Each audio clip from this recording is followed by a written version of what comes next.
మంతని విషయానికి వస్తే మంతనిలో మరి ఇక్కడ దుద్దిల్ల శ్రీధర్ బాబు గారు మేనిఫెస్టో కమిటీ చైర్మన్ గా ఉన్నారు. ఆయన రాసిన మేనిఫెస్టో ఆల్రెడీ రికార్డెడ్ గా ఉన్నది. మేనిఫెస్టో అనేది మరి ఇక్కడ ఒక డాక్యుమెంటరీ ఎవిడెన్స్, ఆ ఎవిడెన్స్ కు సంబంధించి కూడా అబద్ధాలు ఆడుతూ బుకాయిస్తున్న తీరు మరి ఇక్కడ తీవ్ర విమర్శలకు దారితీస్తా ఉన్నది. నిన్న రోజున ఒక ప్రైవేటు న్యూస్ ఛానల్ కి ఇచ్చిన ఇంటర్వ్యూలో తాము 2 లక్షల ఉద్యోగాలని అననే లేదు, ఎన్ని ఖాళీలు ఉంటే అన్ని నింపుతామన్నామని చెప్పి మరి ఇక్కడ నిన్న రోజున ఒక న్యూస్ ఛానల్ కు ప్రైవేట్ న్యూస్ ఛానల్ కి ఇచ్చిన ఇంటర్వ్యూలో మరి ఇక్కడ ఆయన చెప్పడం జరిగింది. ఒకసారి ఆయన మాటల్లోనే విన్నట్టయితే,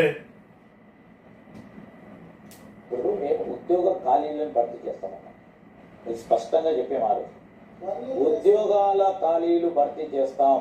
అది 50,000 కానీ 2 లక్షలు 1 year లో చేస్తామని పేపర్లో ప్రకటనలు ఇచ్చారు. ఎవడి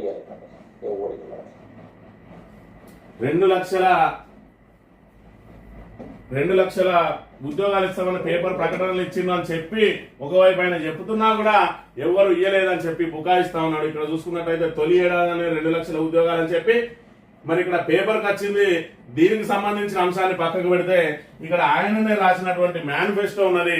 ఈ మేనిఫెస్టోలో యువతకు సంబంధించి ఒక ప్రత్యేక అంశాలు, యువతకు ఏమేమి చేస్తామనే అంశాలను చూసుకున్నట్టయితే 45వ అంశంగా మొదటి ఏడాదిలోనే 2 లక్షల ప్రభుత్వ ఉద్యోగాల భర్తీ అని చెప్పి స్వయంగా మేనిఫెస్టో కమిటీ చైర్మన్ గా ఆయనే రాసిండా, లేదంటే ఎవరన్నా రాస్తే ఈయన పేరు పెట్టుకున్నారా? కనీసం ఈ మేనిఫెస్టోలో ఏమేమి పొందుపరుచున్నాయో మరి ఇక్కడ మంత్రుల కన్నా తెలుసా, కనీసం మేనిఫెస్టో కమిటీ చైర్మన్ కన్నా తెలుసా అనే విషయాన్ని మనం ఇక్కడ ప్రధానంగా గమనించాలి. ఇది ప్రజలకు మేము చేస్తామని చెప్పి ఇచ్చిన హామీల పట్టిక.